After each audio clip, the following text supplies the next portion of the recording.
menjadi gadis yang cantik jelita, mahir menenun dan pandai memasak. Tak heran jika para raja dan pangeran silih berganti datang melamar. Namun, tak satu pun lamaran yang diterimanya. Akhirnya, dengan restu sang prabu, Daya Sumbi menghasilkan cucu. Pada suatu malam, ketika Dayang Sumbi sedang menenun kain, sebelum benang terjatuh dan berguling di luar tanduk. Karena malam sudah larut, ia merasa takut untuk mengambil benang-benang. Siapapun yang mau mengambilkan benang itu, jika ia seorang perempuan, akan kujadikan dia sebagai saudaraku. Namun jika ia laki-laki, aku akan menjadikannya sebagai suamiku. Tanpa diduga, tiba-tiba seekor anjing jantan berwarna hitam datang menghampirinya sambil membawa benang-benang miliknya. Baiklah anjing, walaupun kau seekor anjing, aku akan tetap mempertanggungjawabkan perkataanku. Aku tetap bersedia menjadi istri.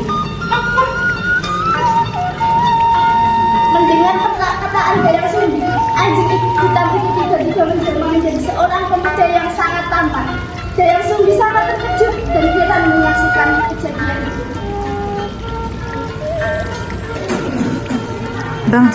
Mendengar perkataan Dayang Sumbi, anjing hitam itu tiba-tiba menjelma menjadi seorang pemuda yang sangat tampan. Dayang Sumbi sangat terkejut dan heran menyaksikan kejadian itu.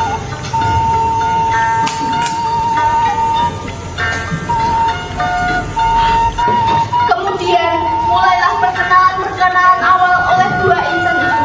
Dayang Sumbi dan pemuda tampan itu saling jatuh cinta dan menikah. Keduanya sepakat untuk merahasiakan hubungan mereka kepada siapapun, termasuk kepada Prabu Sugeng Prabangkara. Tidak lama dari pernikahan itu, mereka pun dikaruniai oleh seorang anak laki-laki diberi nama Sampuriang. Sampuriang tumbuh menjadi anak yang rajin dan pandai. Namun, ia tidak tahu bahwa Tumang adalah ayah kandungnya. Suatu hari, ia ditemani Tumang pergi ke hutan untuk berburu sapu untuk istrinya, Dayang Sumbi. Karena seharian tidak mendapat buruan, Sampuriang kesal dengan Tumang dan tidak sengaja anak panahnya melesat pas ke kepala Tumang. Tumang menjelas.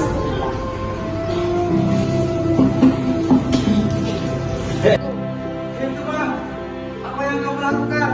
Kenapa dari tadi kamu diam saja? Ayo cari urusannya. Hei!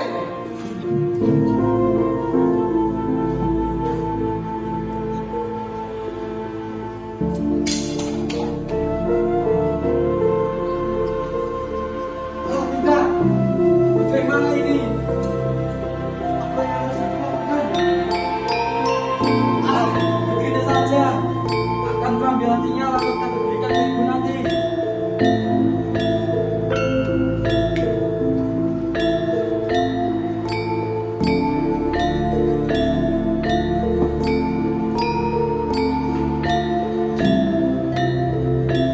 Sampai di pondok, ia memberikan hati itu diolah dengan makanan. Lalu, Dayang Sumbi teringat akan sesuatu. Bu, ini hati yang telah aku buru tadi. Jangan lupa dimasak ya. Oh iya, terima kasih ya anakku. Ngomong-ngomong, gimana Tumang? Bukankah dia tadi bersamamu ya? Iya, ini. Maaf ya Bu, aku telah menghubunginya tadi. Hati yang kamu makan sebenarnya adalah hati Tumang. Karena semasa berburu tadi kami tidak menemukan hasil hubungan apapun. Apa? Tega sekali kamu! Bukan seharusnya kamu seperti ini. Pergi kamu dan jangan pernah kembali lagi. Baiklah. Sambil memegang kepala yang sakit, ia berlari ke hutan dan akhirnya jatuh pingsan. Lalu ditemukan oleh Ki Ageng di tengah hutan dan ia pun tidak ingat apa-apa. Sakit sekali. Gimana tuh? Kakak siapa?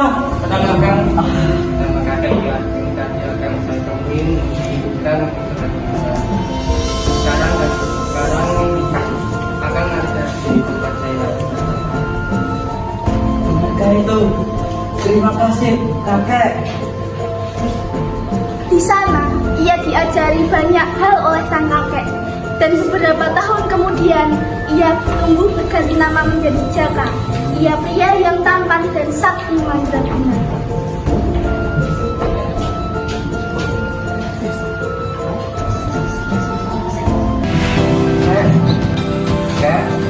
Sekarang aku sudah belajar bahasa. Terima kasih ya sudah mengajarkan aku.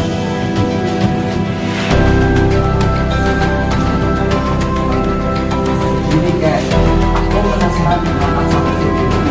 Bolehkah aku pergi berkelana untuk mencari siapa sendiri sebenarnya? Terima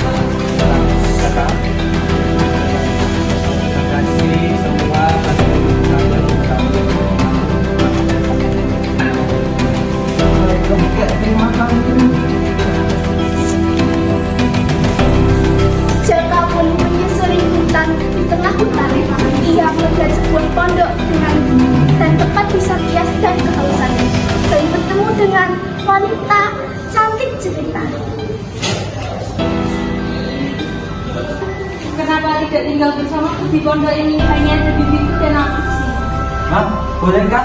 Baiklah, terima kasih ya sayang. Dari silih berganti, mereka pun saling jatuh cinta dan bersepakat untuk menikah. Besoknya, saat Jaka ingin pergi berburu, sebelum berangkat, Dayang Sumbi ingin merapikan ikan kain di kepala Jaka. Namun, Dayang Sumbi menemukan sesuatu yang ganjil. Jaka, sebelum kau pergi, biarkan aku merapikan ikan kepalamu. Baiklah sayang. Apakah ini seperti bekas dengan kepala anakku sang pria? Tapi apakah ini benar-benar? Sebaiknya kepada kamu. Jaka, kenapa ada bekas luka di kepalamu? Aku tidak tahu mengapa. Namun hatiku hanya untuk seorang saja Dayang Sumbi. Menikahlah denganku. Apa? Yang benar saja. Aku akan memikirkannya lagi, Jaka. Tidak apa-apa kan? Baiklah kalau begitu. Aku akan pergi dulu sekarang. Baiklah, hati-hati, Jaka. Apakah aku benar-benar menikahi anakku sendiri? Begini saja. Aku akan mengajukan dua syarat ini. Aku akan meminta Jaka untuk membuatkan danau dan satu perahu. Jika dia bisa memenuhi permintaanku, maka ia akan menjadi suamiku. Namun jika tidak, dia tidak akan menikah denganku. Oke. Di malam hari, Dayang Sumbi mengajukan syarat tadi ke Jaka. Jaka, apakah kau benar-benar ingin menikahiku? Itu saja aku ingin. Baiklah, aku akan memberikan dua persyaratan ini agar kau bisa menikahiku. Buatkan aku danau dan satu perahu. Apakah kau sanggup? Namun, dengan syarat kau harus memenuhi semua syarat itu sebelum matahari terbit. Kau sanggup? Tentu saja aku sanggup. Aku akan segera melakukannya Dayang Sumbi. Setelah itu, Jaka sang kuryang pun pergi untuk menyelesaikan tugasnya dan meminta bala bantuan para makhluk halus. Hei para jin, bantu aku menyelesaikan dua permintaan dari Dayang Sumbi. Apa permintaannya? Kami siap membantu. Mudah saja, mulai dari menggali tanah untuk danau dan buatkan aku perahu. Semua itu harus diselesaikan sebelum matahari terbit dari timur. Ya, gampang itu.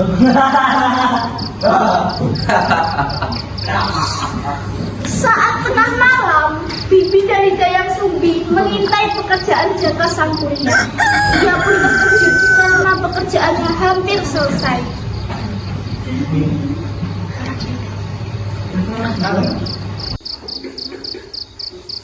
Baiklah. Semua warga membantu Dayang Sumbi. Ada yang menunggu padi, menggelar kain sutra merah, dan tentunya suara ayam di kamar. Lagi dari datang.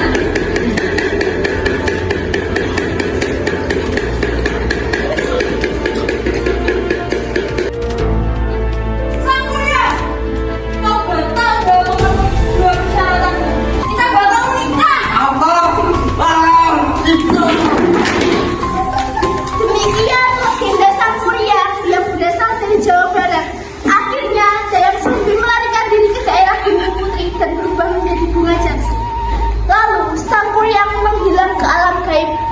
dalam